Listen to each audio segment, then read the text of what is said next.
खतरनाक क्रांतिकारी जयलवजी जय भीम। आज मुखेड तहसीलदार जाधव साहेब यांना मुखेड तहसील येथे एक निवेदन देण्यात आलेलं आहे मास संघटनेच्या वतीने।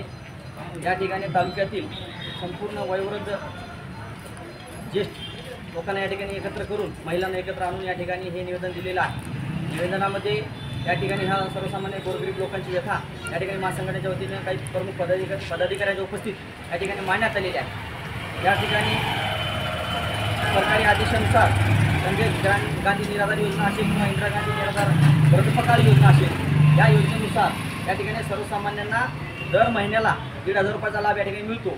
परंतु DRDमध्ये नाव ज्यांचं असेल त्याच लोकांना सर्वप्रथम या ठिकाणी प्राधान्य दिले जाते, पण ज्यांचं नाव DRDमध्ये नसते अशा लोकांची या ठिकाणी फार मोठी हेटाळणी या ठिकाणी होताना दिसत आहे। म्हणून मास संघटनेच्या वतीने आदरणीय तहसीलदार साहेब, माननीय तहसीलदार साहेबांच्या निदर्शनास ही बाब आम्ही दिलेली आहे की बाबा DRD नसेल तर अशा लोकांचं सुद्धा या ठिकाणी मागण्या मंजूर झाल्या पाहिजे, अशा लोकांचे प्रस्तावसुद्धा या ठिकाणी मान्य करून यांनासुद्धा लाभ मिळाला पाहिजे। कारण ज्या लोकांकडे DRD आहे ते सर्वचे सर्व गरीब लोक आहेत असं नसते।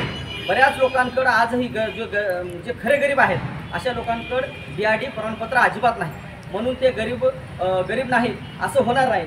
म्हणून अशा लोकांना सुद्धा लाभ मिळावं, जर जमलं तुम्हाला तर तुम्ही त्यांची वस्तुस्थिती बघा, त्यांची चौकशी करा आणि मगच लाभ द्या। अशा पद्धतीचं या ठिकाणी आम्ही तहसीलदार साहेबांना आम्ही सांगितलेलं आहे। आणि जर कदाचित अशा सर्वसामान्य लोकांना जर न्याय मिळत नसेल तर मग अशा शासन व्यवस्थेचं काय काम आहे। आणि म्हणून येणाऱ्या काळामध्ये सरकारी यंत्रणा ही गोरगरीब लोकांसाठी राबवली जावी अशी सुद्धा या ठिकाणी विनंती आम्ही तहसीलदार साहेबांना या ठिकाणी केलेली आहे। त्यांनी सुद्धा अतिशय चांगल्या पद्धतीने आम्हाला या सर्वसामान्य लोकांना लवकरात लवकर न्याय मिळून मी देण्याचा प्रयत्न करू असं आश्वासन दिलेलं आहे। आणि म्हणून या ठिकाणी अशा पद्धतीचं आम्ही निवेदन दिलेलं आहे। जर कदाचित येणाऱ्या काळात जर अशा गोरगरीब लोकांच्या मागण्या मान्य नाही झाल्या तर निश्चितच येणाऱ्या काळामध्ये या सर्व लोकांना घेऊन आम्ही मास संघटनेच्या वतीनं मुखेड तालुक्याच्या तहसीलसमोर तीव्र जनआंदोलन छेडणार असा इशाराही या ठिकाणी आम्ही निवेदन